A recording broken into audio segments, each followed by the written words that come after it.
Bienvenidos a esto que hemos dado a llamar Entrevistas Cuarentena. ¿Qué tal? Mi nombre es Filomeno Preguntardi y hoy vamos a contar con la presencia del maestro honoris causa Guadalberto Respondini. Para explicar el tema que nos atañe hoy, es importante recordar un poquito la historia cuando estuvimos dialogando sobre el poblamiento de América. Los primeros hombres primitivos que llegaron a tierras americanas, y como sabemos hay varias teorías sobre este tema. Una de ellas es la teoría de las glaciaciones, que generó con el congelamiento de los polos un puente llamado Estrecho de Bering entre Asia y América del Norte. Con el fin de las glaciaciones, cuando las aguas se descongelaron, estos dos mundos quedaron desconocidos, desconectados durante muchísimos, pero muchísimos años, hasta el año 1492. Y para eso tenemos a nuestro emblemático representante de la educación, que nos va a contar un poco sobre el descubrimiento de América. Háblenos, por favor, Guadalberto Respondini. Muchísimas gracias, Filomeno. Para mí un placer enorme estar aquí compartiendo con usted, que es una eminencia, y con todos sus televidentes. Me encanta cómo planteó la pregunta, porque nos da la posibilidad de decir que es un gran error hablar de descubrimiento de América. Como usted bien planteó, cuando el poblamiento de América ya había sido descubierta por la raza humana, ya estaba habitada por la raza humana. Inclusive cuando los europeos llegan en 1492 a estas tierras, aquí había civilizaciones que tenían organizaciones económicas, sociales, estructuras donde vivían, creencias, tenían muchísimas creencias, tenían un gran conocimiento de los astros. Muchas de esas creencias también tenían que ver con los astros, por eso le dedicaban tanto tiempo. Es un error común hablar de descubrimiento, porque en realidad es un descubrimiento para el mundo occidental, el del encuentro en 1492. Nosotros hablamos de conquista y importante entonces detenernos en tres conceptos. ¿Sí? Tres conceptos que son importantes cada vez que hablamos de algún tema histórico, de algún proceso histórico. Nosotros estamos acostumbrados a hablar de causas y de consecuencias, y nos olvidamos a veces de que hay un concepto que se llama antecedentes, que es lo que pasa antes del suceso. Entonces vamos a aplicar acá la diferencia entre antecedente y causa. Lo voy a aplicar con un razonamiento muy sencillo. Me hizo una vez una profesora de historia que me pareció sensacional. Me dijo: Guadalberto, agarra una piedra, tirala y rompió un vidrio. Muy bien, no lo voy a hacer, pero en aquel momento lo pensé. Me dice: ¿cuál es la causa de que se haya roto el vidrio? Entonces rápidamente contesté que yo tiro una piedra. Y ahí ella me explica la diferencia entre antecedente y causa. Me dice: no, que tú hayas tirado la piedra es el antecedente de que el vidrio se rompa. La causa de que el vidrio se rompa es que la piedra es dura y que el vidrio es frágil. Si tú hubieses tirado una pluma, hubieses hecho la misma acción, que es tirar algo hacia el vidrio, pero no se hubiese roto el vidrio porque también la pluma es frágil. Vamos a hacer un poquito de historia, a explicar un poquito este concepto. ¿Qué pasa antes de la conquista? ¿Cuáles son los antecedentes de la conquista? Bueno, Europa, acá tenemos un mapa mundi cualquiera, yo me voy poniendo por acá. Europa se encuentra en una situación complicada. España, que la tenemos por acá, estaba acostumbrada a ir a buscar especias a la India, que la tenemos por acá. Para eso tenía dos caminos, uno terrestre, todo por aquí, ¿sí? O también alguno marítimo, que podía ser por el mar Mediterráneo, haciendo un pasaje terrestre y siguiendo por este sector de aquí. ¿Qué pasa? En aquella época, Europa y Asia es dominada por el Imperio Otomano. Es uno de los imperios más importantes que ha existido en la historia. Los invito a tratar de indagar un poco sobre el Imperio Otomano.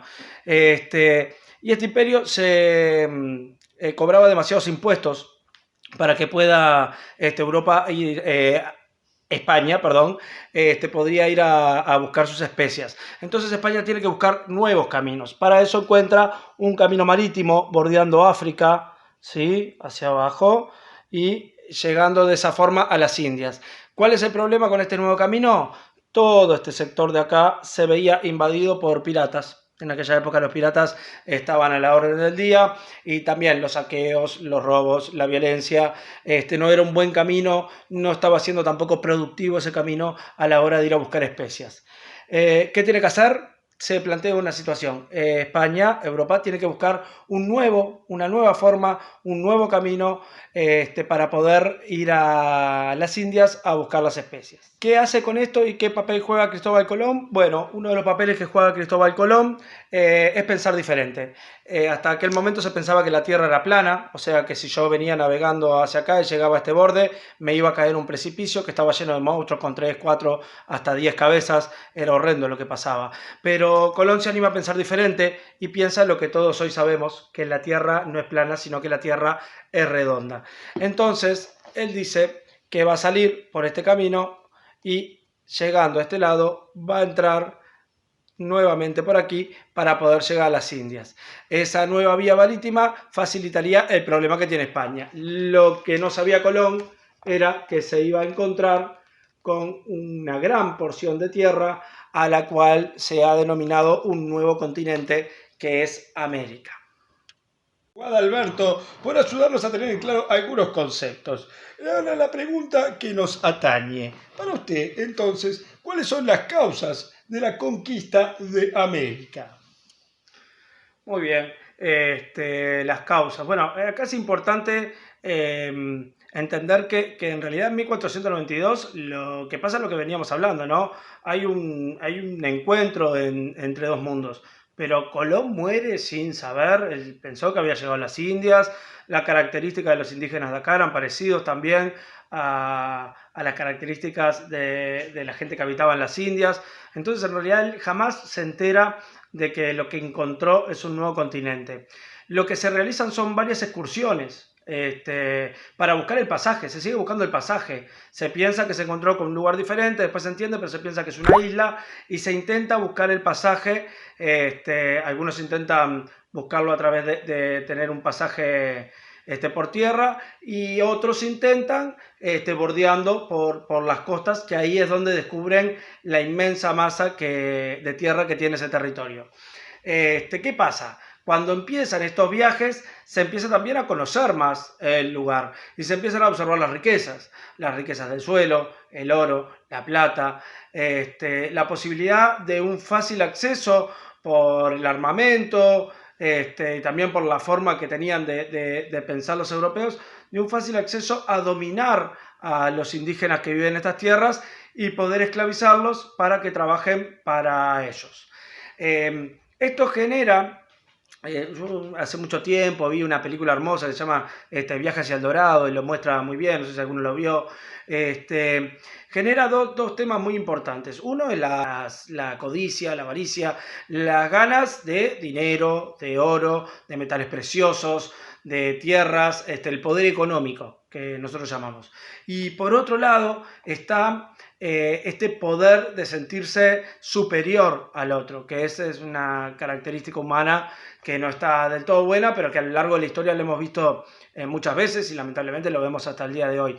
El hecho de sentirme superior al otro hace como que me sienta bien también, como que yo quiera un poco de eso. Entonces, estos dos conceptos nosotros entendemos que son en gran parte la causa de la conquista y de la posterior dominación, colonización y aculturación, que ahora vamos a ver esos temas a que hacen referencia.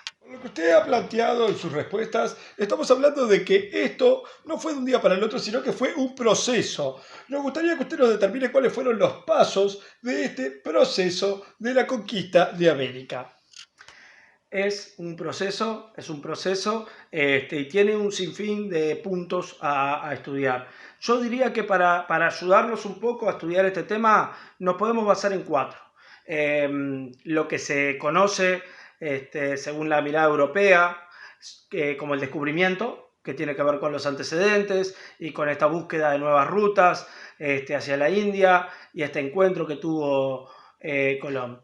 El segundo paso tendría que ver con la conquista, que tiene que ver con estos viajes que decíamos de investigación, buscando el pasaje de un océano a otro, y el conocimiento que se va teniendo a través de esos viajes.